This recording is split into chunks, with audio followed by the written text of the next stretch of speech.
کہ ایک مرتبہ حضرت عیسیٰ جا رہے تھے اپنے گھر کی جانب، تو حضرت عیسیٰ نے دیکھا کہ شیطان آ رہا ہے اور وہ جا رہا ہے مارکیٹ یعنی بازار کی جانب۔ روایت میں بازاروں کی بڑی مذمت آئی، بلکہ شیطان کا ایک جملہ بھی آیا، شیطان جتنے بھی اسلام کے احکامات ہیں اس کے پیرالل ایک شریعت شیطان نے بنائی، اور ایک حدیث میں اس کی تفصیل بھی ہے۔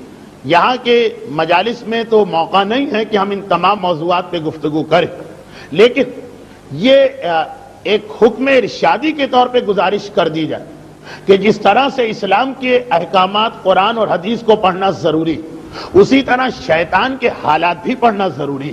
وہ ہمارا دشمن، آدمی کو دشمن سے ہر وقت الرٹ ہو کے بیٹھنا چاہیے، پتہ نہیں وہ کس طرح ہم پہ حملہ کر دے۔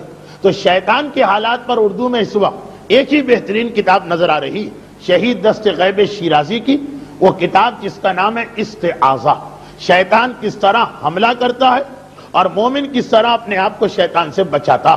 یہ ان کتابوں میں سے ایک کتاب جس کے بارے میں امام خمینی رضوان اللہ علیہ نے فرمایا تھا کہ یہ کتاب تو بچوں کے کورس میں شامل کی جائے اور ہر بچے کو یہ پوری کتاب رٹا دی جائے، شیطان کس طرح اٹیک کرتا۔ اس میں اس حدیث کا ایک ٹکڑا ہے جس میں شیطان اسلام کے پیرالل اپنی شریعت بتاتا۔ ایک کلمہ اسلام کا ہے تو شیطان نے کہا میرا بھی ایک کلمہ، ایک اذان اسلام کی، شیطان نے کہا میری بھی ایک اذان، ایک جنت جہنم اسلام تصور دیتا، شیطان نے کہا میری بھی ایک جنت، میری بھی ایک جہنم، اسلام رسولوں کا تصور دیتا، شیطان نے کہا میرے بھی کچھ نمائندے اور رسول جو دنیا والوں تک آتے، اسلام الہامی کتاب کا تصور دیتا، اللہ کی طرف سے کچھ کتابیں نازل ہوئیں، تورات و زبور و انجیل و قرآن، شیطان نے اعلان کیا کہ میری بھی ایک کتاب ہے کہ جو میں اپنے ماننے والوں تک پہنچاتا ہوں۔ ایک بہت ہی دلچسپ لیکن میرے ٹاپک سے ہٹی ہوئی حدیث، اس کے اندر یہ جملہ بھی کہ شیطان نے کہا ایک اللہ کا گھر تو ایک میرا بھی گھر، اللہ کا گھر وہ ہے کہ جہاں اللہ ہوتا یعنی اس کی رحمتیں اور برکتیں ہوتی، اور میرا گھر وہ جہاں میں خود آ کے بیٹھتا ہوں، صبح کو کرسی بچھاتا ہوں اور شام کو کرسی اٹھاتا ہوں۔ اور اس کا یہ جملہ کہ پوچھا گیا کہ اے شیطان، اللہ کا گھر تو سمجھ میں آ گیا مسجد، تیرا گھر کون سا ہے جہاں تو صبح کرسی بچھا کے بیٹھ جاتا اور شام کو کرسی اٹھا کے چلا جاتا؟ کہا دنیا کے بازار، دنیا کی مارکیٹیں، یہاں آنے والے ہر آدمی کو میں گمراہ کر دیتا ہوں، یہاں آنے والے ہر شخص کو میں راہ ہدایت سے ہٹا دیتا ہوں۔ چنانچہ اسلام کے احکامات میں یہ بھی کہ بازار میں کم سے کم جاؤ اور جو ٹو دا پوائنٹ تمہارا کام ہے بس اسی سے تعلق رکھو۔ اب اس کی تفصیل اپنی جگہ۔ اور تو حضرت عیسیٰ نے دیکھا کہ وہ تو بازار میں کسی ضروری کام سے گئے، جلدی اپنے کام کو نمٹا کے باہر آئے۔ اب جو اصل حدیث ہے وہ یہ کہ المؤمن فی المسجد کالسمک فی الماء والمنافق فی المسجد کالطیر فی القفص، اور اسی حدیث کو الٹ کے امام نے بازار کے بارے میں کہا۔ امام فرماتے ہیں کہ جب مسجد میں مومن جاتا تو اس کی حالت یہ ہوتی جیسے مچھلی پانی میں پہنچ چکی، اس طرح سے اسے سکون ملتا، اطمینان ملتا۔ جب مچھلی پانی سے باہر آ جائے تو ہر وقت تڑپتی رہتی، ہر وقت بے چین ہوتی رہتی، ہر وقت پانی کی تمنا ہوتی۔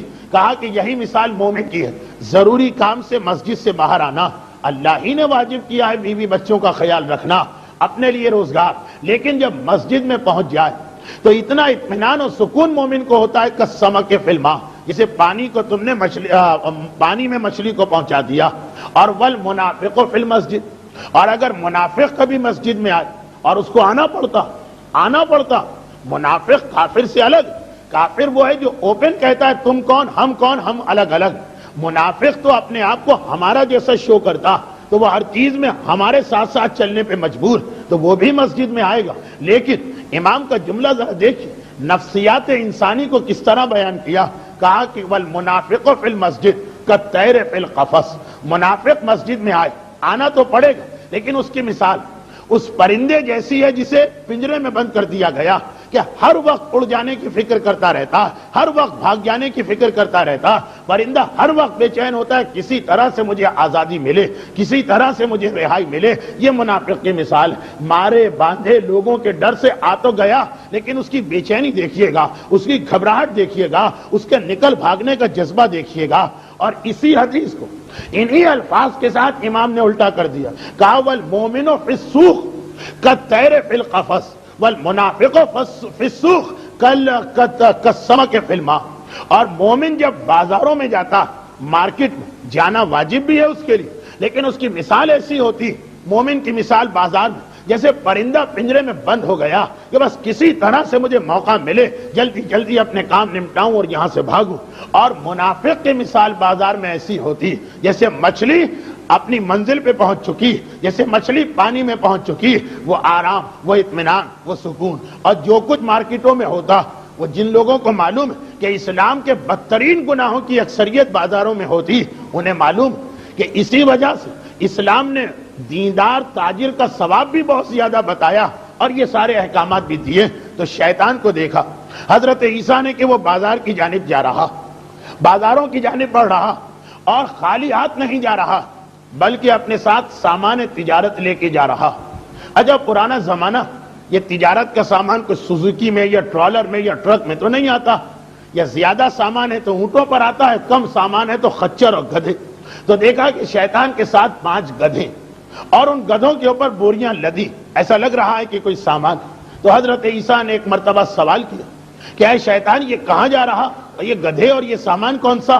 کہا کہ میں بھی بازار جا رہا ہوں، جب سب تجارت کرتے ہیں تو مجھے بھی تجارت کرنا، میں تجارت کے لیے جا رہا ہوں. اور یہ سارا تجارت کا سامان، وہ کیا وہ بزنس گڈس ہے، سامان تجارت ہے، اسے بازار میں لے جانا. پوچھا کہ بھائی اس میں کیا ہے سامان تجارت؟ تو ایک بوری کی جانب اشارہ کیا اور کہا کہ اس میں غرور اور تکبر بھرا ہوا. یہ بوریاں وہ ہیں جو غرور اور تکبر سے بھری ہوئی. ایک بوری کی جانب اشارہ کیا اور کہا کہ اس کے اندر چیٹنگ، فریب، دھوکہ، خیانت بھری ہوئی. وہ بوری ایک گدھے کے اوپر کہا کہ اس کے اندر میں خیانت اور دھوکہ اور فریب کو لے کے جا رہا. اور ایک بوری کی جانب اشارہ کیا اور کہا کہ اس کے اندر بے غیرتی، بے حیائی اور بے شرمی بھری ہوئی. اور چوتھی بوری کی جانب اشارہ کیا تو کہا کہ اس کے اندر حسد بھرا ہوا، جلاپا، حسد، جیلسی، جو بھی کہیے یہ بھرا ہوا. اور 5ویں بوری کا تذکرہ کیا اور کہا اس میں عصبیت اور قوم پرستی بھری ہوئی. حضرت عیسیٰ اللہ کے نبی اور افضل ترین انبیاء میں سے ایک، وہ تو جانتے ہیں. ہمارے لیے پوچھا کہ بھائی یہ ایسا سامان لے کے جا رہے، بازار میں کون اسے خریدے، کون اس کی جانب آئے؟ بالکل ایک طرح کا کنڈم اور سڑا ہوا مال لے کے جانے سے فائدہ کیا؟ شیطان مسکرایا. شاید اس نے زبان سے نہ کہا ہو، لیکن اس کے انداز سے یہ لگا جیسے کہہ رہا ہو کہ یا نبی اللہ، مسجد اور خانہ کعبہ کی بات آپ اچھی جانتے ہیں، لیکن مارکیٹ کے بارے میں میں زیادہ ایکسپرٹ. یا نبی اللہ، آپ کیا بات کرتے ہیں، یہ سامان بازار میں جاتے ہی ہاتھوں ہاتھ فروخت ہو جائے گا. ارے اس کے تو اتنے خریدار کہ ابھی میں پہنچا نہیں اور وہاں قطار لگا کے کھڑے کہ آئے تو صحیح ہے مارکیٹ میں یہ سامان، دیکھیے گا کس طرح سے اٹھ جاتا. حضرت عیسیٰ نے کہا لیکن کون ہے اس کا خریدنے والا، ایسے سامان کو کون خریدے گا؟ کہا کہ سنیے میں بتاتا ہوں کون خریدے گا. یہ جو آپ تکبر دیکھ رہے ہیں، جس کی بوریاں بھری، اور حضرت عیسیٰ سوچ رہے ہیں کہ اس میں سے ایک ماشا بھی لینے کو کوئی تیار نہیں ہوگا، شاید 10 گرام بھی بازار میں فروخت نہ ہو. کہا جتنے بھی پیسے والے ہیں، جتنے بھی دولت والے، وہ انتظار کر رہے ہیں. جتنا تکبر آلریڈی ان میں ہے، اس سے بھی ان کو اطمینان نہیں ہو رہا اور کچھ تکبر آ جائے. تو یہ وہ سامان کہ پیسے والے اس کا انتظار کر رہے ہیں، بس میں لے کے پہنچا اور دیکھیے گا دولت مند اس پہ ٹوٹ پڑیں گے. اس کے بعد اب ایک طریقہ ہوتا ہے وعظ و نصیحت کا، جو یہ بھی. اس کے بعد حضرت عیسیٰ نے پوچھا یہ دوسرا جو سامان، خیانت، دھوکہ دہی، فراڈ، چیٹنگ. کہا یہ تو جتنے بھی دکاندار، جتنے بھی بزنس مین، جتنے بھی تاجر، وہ سب انتظار کر رہے ہیں کہ جتنی خیانت آلریڈی، اس کے بعد بھی اطمینان نہیں ہو رہا، کوئی نئی ٹرک پتا چلے، کوئی نیا طریقہ پتا چلے دھوکہ دینے کا، کوئی نیا اصول سامنے آئے، وہ انتظار کر رہے ہیں. یہ میں ان کے لیے لے کے جا رہا ہوں. اب یہ باقی ساری حدیث اپنی جگہ، اصل جو میرا موضوع تھا وہ چوتھی بوری تھی، لیکن وہاں تک جانے کے لیے باقی چیزیں بیان کرنا پڑ رہی.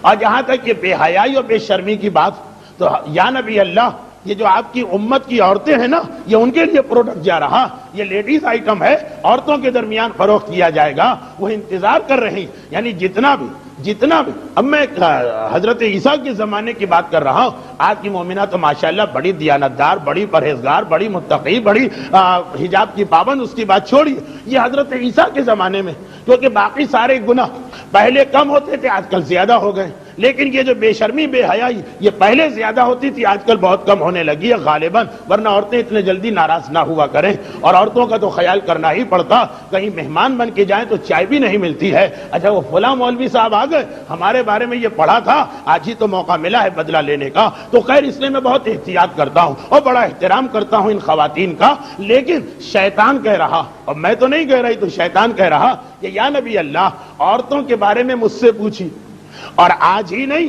اس کے علاوہ کئی روایتوں میں تذکرہ شیخ عباس سے قمی نے منتہی الاعمال شیطان کی کئی روایتیں نقل کی ہیں چوتھے امام کے حالات میں، کہ جب شیطان کہتا کہ میں اب عجیب صفتیں بتا رہا، پتہ نہیں شیطان کو یہ عورتیں اتنی زیادہ کیوں پسند آ گئی، کہتا ہے کہ یا نبی اللہ میری آنکھوں کی ٹھنڈک ہے یہ عورتیں، یا نبی اللہ میری کمر کا سہارا ہے یہ عورتیں، یا نبی اللہ میری بیک بون میری ریڑھ کی ہڈی ہیں یہ عورتیں، یا نبی اللہ مجھے اتنا اعتماد ہے ان عورتوں پر کہ جب کبھی مرد میرے ہاتھ سے نکل جائیں گے عورت کبھی مجھے نہیں چھوڑے گی، ہمیشہ میری پرستش اور میری عبادت کرتی رہے گی۔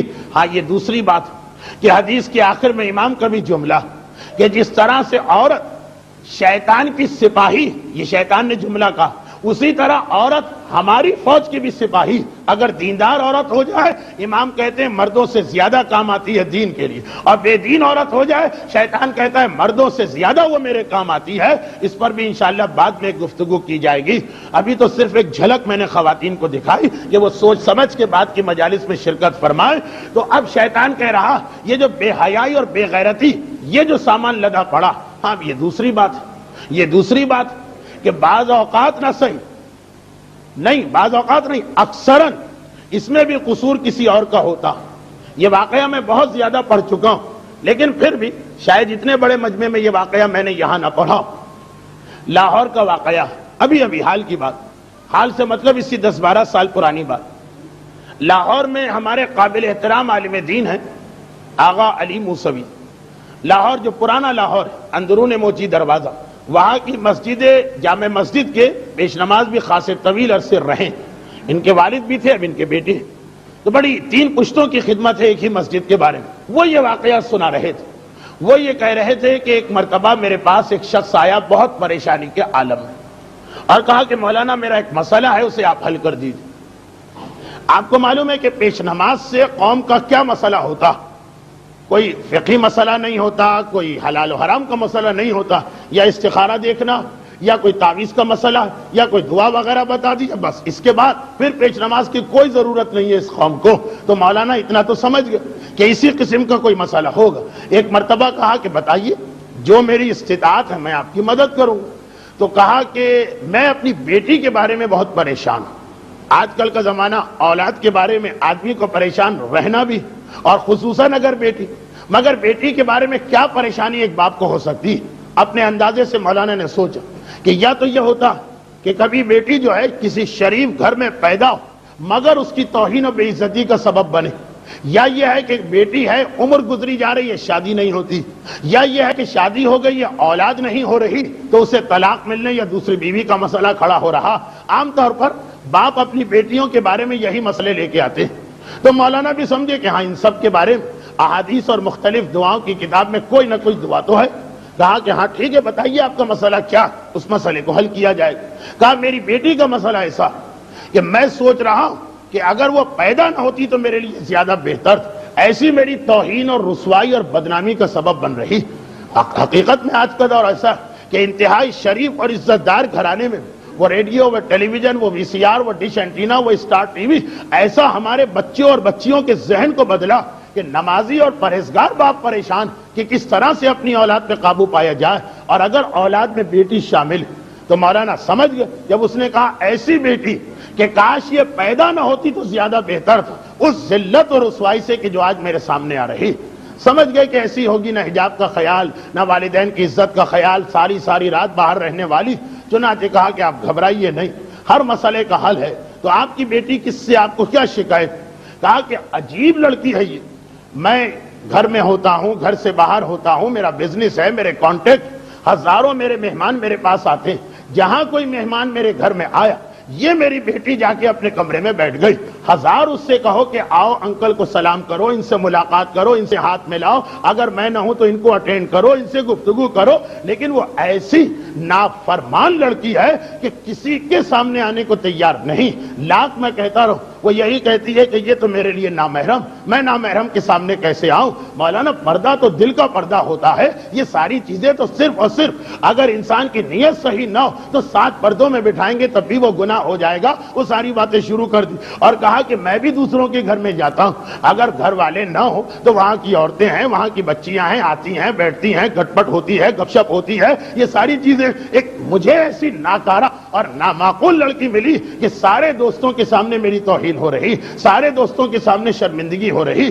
مولانا کہتے کہ میری یہی سمجھ میں نہیں آ رہا کہ آخر میں اس کو جواب دوں تو کیا جواب دوں. وہ میرے پاس آ رہا ہے کہ مولانا کوئی ایسا تعویذ دے دیجئے کہ یہ سارا مسئلہ حل ہو جائے. اب کیسے اس کو سمجھایا جائے. میں نے ایک ہی جملہ کہا کہ بھائی نجف میں رہا ہوں, یہاں بھی بہت زیادہ میں نے دینی تعلیم حاصل کی, یہ کتاب پڑھی, وہ کتاب پڑھی, وہ کتاب, حدیث کی, دعاؤں کی, اعمال کی ساری کتابیں بتا دی. مجھے اس میں بیماری کا تعویذ ملا, رزق کی پریشانی کا تعویذ ملا, اولاد نہ ہونے کا تعویذ ملا, شادی نہ ہونے کا تعویذ ملا, دشمنوں کے حسد سے بچنے کا تعویذ ملا. اب تک بے شرمی, بے غیرتی اور بے حیائی کا کوئی تعویذ نظر نہیں آیا.